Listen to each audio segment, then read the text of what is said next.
Et avant de regarder la vidéo, n'oubliez pas de vous abonner et d'activer la cloche des notifications. Merci. Bonjour les fans de montres, je sais qu'aujourd'hui, un grand nombre de passionnés d'horlogerie vont grincer des dents en voyant la vignette et la vidéo. Car oui, je vais vous parler d'une montre hommage que l'on pourrait presque qualifier de copie d'une montre de luxe. Mais le mot presque est ici très important, car la montre du jour est vraiment similaire à celle dont elle s'inspire, mais ce n'est pas une contrefaçon, car il n'est pas indiqué Rolex ou Oyster sur le cadran. On va donc tester une montre hommage à la Oyster Ultra Prima de chez Rolex, la Torn Classic T002A. Allez, générique. Tic-tac, vous êtes sur Jardin de cadeaux.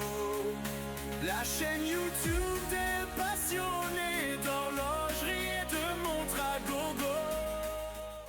Oui, on ne va pas y aller par quatre chemins. Cette montre de marque Torn est vraiment une réplique d'une Oyster Rolex des années 30.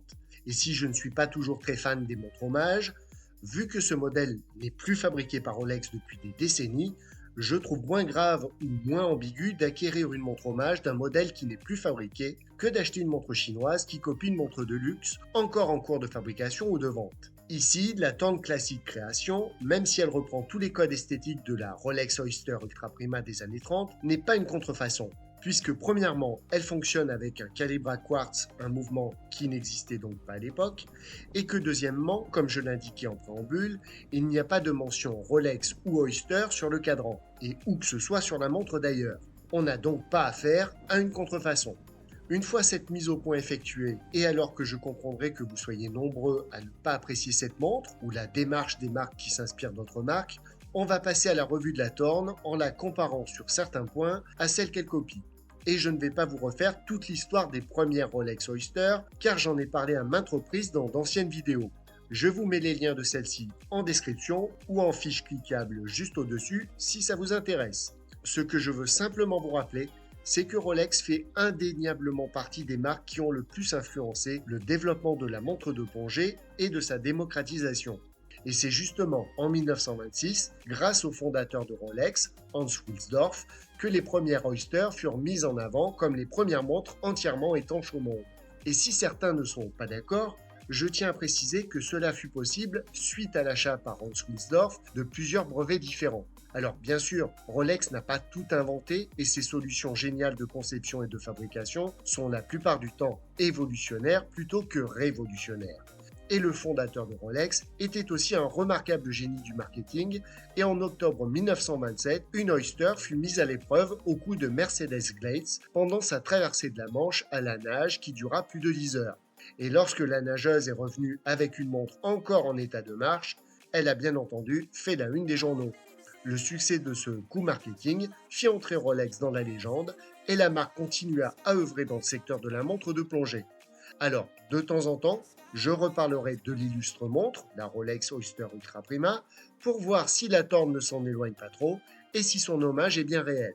Alors, c'est parti, découvrons maintenant la Torn Classic Création T002A.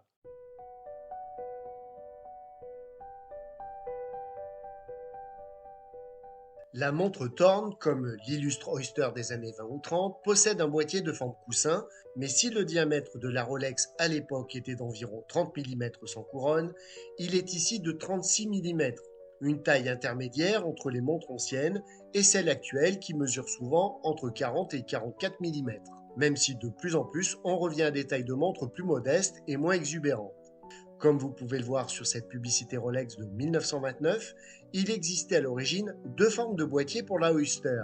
Le format coussin, bien entendu, que reprend la Torn d'aujourd'hui, et le format octogonal qui était plus destiné aux femmes. Les deux modèles que vous voyez sont les toutes premières montres Rolex Oyster, autrement dit, les premières montres étanches au monde. L'origine du nom Oyster est assez simple car empruntée au mollusque marin du même nom. Oyster, ou huître en français, signifie que la montre est bien fermée, et c'est depuis lors l'une des caractéristiques de la plupart des montres Rolex. Le boîtier de la Torn est conçu en acier inoxydable 316L, alors que sur les Oyster des débuts, on avait droit de l'or en 9 ou 18 carats, à de l'argent ou à de l'acier. La boîte de la montre hommage est entièrement polie avec une lunette cannelée très jolie et finement travaillée qui est intégrée au boîtier supérieur. C'est-à-dire que lunette et boîte supérieure ne font qu'un. Une différence majeure avec la Oyster, où la lunette n'était pas qu'esthétique mais fonctionnelle, car elle se vissait sur la boîte supérieure pour maintenir le verre et garantir l'étanchéité. Cela faisait partie avec d'autres éléments du système breveté d'étanchéité de la Rolex Oyster. Hermétiquement scellé, le système de la montre était basé sur des éléments vissés qui garantissaient l'étanchéité à l'eau, mais également à la poussière. Outre la lunette cannelée, le fond de boîte et la couronne étaient donc également vissés. Les couronnes des deux montres, aussi bien de la Thorn que de la Rolex, ne sont pas logotées, et cela peut paraître anormal pour la Oyster car Rolex nous a habitués à sigler ses couronnes. Mais il faut savoir qu'à l'époque, Rolex ne mettait pas encore de logo sur les couronnes car il n'existait tout simplement pas. Le logo Rolex n'a été qu'inventé au début des années 30. Pour en terminer avec les couronnes, les deux, celle de la Rolex et celle de la Thorn donc, sont de forme oignon et permettent une bonne prise en main pour régler l'heure. Je vais arrêter un instant les comparaisons des deux montres et vous dire que la Thorn est munie d'un verre de type saphir bombé, à l'esprit vintage, mais avec la résistance d'un verre contemporain, car le saphir permet d'éviter les rayures et promet une meilleure longévité à la montre. De plus, le verre est double dôme, ce qui permet une excellente visibilité de n'importe quel angle de vue et sans distorsion aucune. Enfin, le fond de boîte est poli, tel un miroir, avec des cannelures qui permettent de visser ou de dévisser le fond à loisir. Par contre, si vous le faites vous-même, attention de ne pas le rayer. Ah oui, j'allais oublier de vous parler des cornes ou des anses de la montre Thorn, et ce serait dommage car elles sont parfaitement réalisées. On a vraiment l'impression d'avoir affaire à des anses soudées, comme à l'époque, alors que ce n'est pas le cas. On peut ainsi utiliser des ponts classiques de 18 mm de large.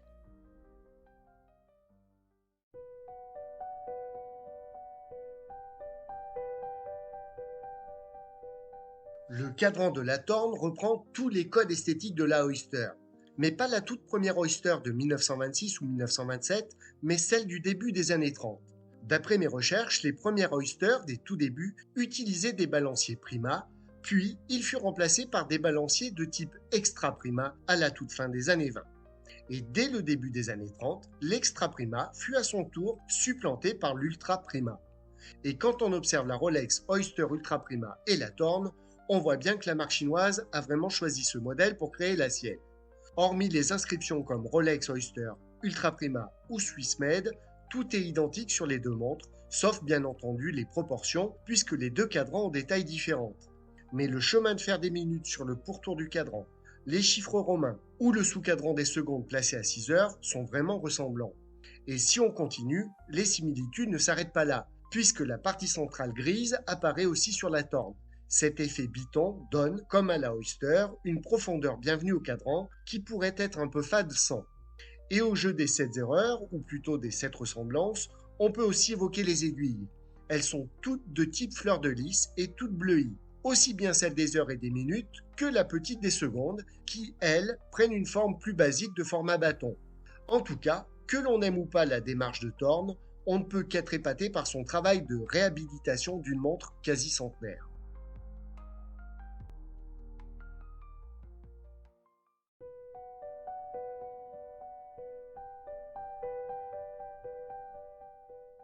Si tout ce qui se voit, boîtier et cadran, sont parfaitement réalisés, le mouvement n'a quant à lui rien à voir avec la montre d'origine. Ici, pas de mouvement mécanique ou automatique, mais un mouvement à quartz. Un calibre japonais plutôt précis et reconnu assez fiable, le Seiko VD78. Ce n'est pas un calibre très haut de gamme, mais il conviendra parfaitement à celles et ceux qui ne veulent pas s'embêter à remonter ou à régler leur montre quand ils ne la portent pas 2 ou 3 jours consécutivement. La pile bouton utilisée vous permettra d'avoir une autonomie d'environ 3 ans.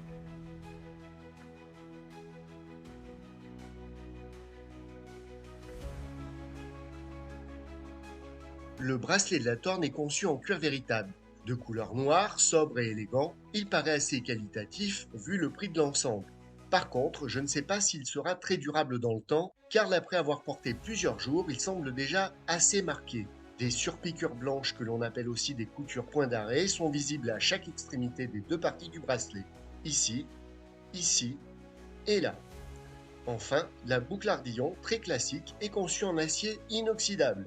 L'entrecorne ou la largeur du bracelet est de 18 mm.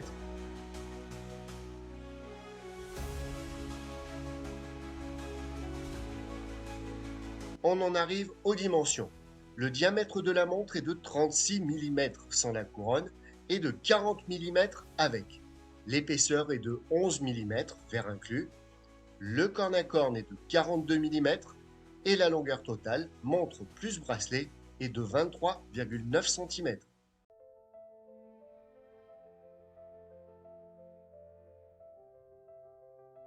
Alors cette montre me plaît et c'est bien là l'essentiel. Amoureux de véritables montres vintage, mais n'ayant pas les moyens de me procurer la véritable Rolex Oyster, je peux vous dire que cette petite torne permet de se faire plaisir sans se ruiner et sans avoir l'impression d'enfreindre la loi en portant une contrefaçon à son poignet. Avec cette montre, qui allie à la fois l'élégance des montres anciennes à la modernité d'un calibre quartz fiable et précis, je peux vous assurer que le rapport qualité-prix est imbattable. Le seul petit défaut que je lui ai trouvé, c'est l'aiguille des petites secondes qui est légèrement décentrée. Mais pour être franc, je ne m'en suis aperçu qu'en voyant des vidéos prises en mode time-lapse, c'est-à-dire en accéléré. Sinon, sincèrement, on ne s'en rend pas vraiment compte. La torne présentée aujourd'hui est celle qui se rapproche le plus de la Rolex d'origine, mais sachez qu'il existe plusieurs variantes dans la gamme T002 avec deux couleurs différentes de cadran et des effets qui diffèrent légèrement un peu, comme par exemple les sous-cadrans des secondes avec des index bâtons ou avec des chiffres arabes. On peut voir aussi que selon les modèles, les aiguilles des heures et des minutes ne sont pas toujours identiques. On peut soit opter pour des aiguilles fleur de lys, soit choisir des aiguilles braidées. Comme d'habitude, je vous mets des liens pour trouver ces montres au meilleur tarif, tout en sachant que ceux-ci auront sûrement varié entre la période de fabrication de la vidéo et sa publication. Dans tous les cas, je suppose que la montre sera toujours aux alentours des 80 € et à ce prix-là, je peux vous dire que vous ne serez pas déçus. Alors, vous l'aurez compris, si vous aimez les montres de style rétro et de petit diamètre, je vous conseille fortement cette torne. De plus, la montre est étanche jusqu'à 100 mètres et elle est garantie 2 ans. Mais pour être totalement franc avec vous, si problème il y a dans plusieurs mois, je ne sais pas comment sera géré le service après-vente. Devrez-vous payer les frais de retour en Chine pour une réparation? Le SAV répondra-t-il vite à vos questions? Quels seront justement les délais de réparation? Tout ça, je n'en sais rien. Si problème il devait y avoir, pensez bien à inspecter la montre sous toutes les coutures des réceptions et faites-en part immédiatement au vendeur et ou AliExpress. Tant que le vendeur n'a pas reçu le paiement de la plateforme, il est toujours plus à même de vous aider ou à vous rembourser. Voilà, on en a fini de cette revue. J'espère qu'elle vous aura satisfait un minimum et que vous penserez soit à liker cette vidéo, soit à la partager, soit les deux. Et n'oubliez pas de vous abonner car vous êtes nombreux à me suivre mais sans forcément être abonné, ce qui me pénalise un peu par l'algorithme YouTube. Vous pouvez aussi visiter ma boutique jardindecadeaux.com et voir les montres vintage que je propose. Ce sont des modèles financièrement accessibles qui proviennent de France, de Suisse, du Japon, etc. et qui fonctionnent parfaitement. Je vous donne rendez-vous prochainement pour un nouvel épisode d'Horloger et vous remercie de m'avoir suivi jusqu'à la fin. Salut les passionnés d'horlogerie, ciao!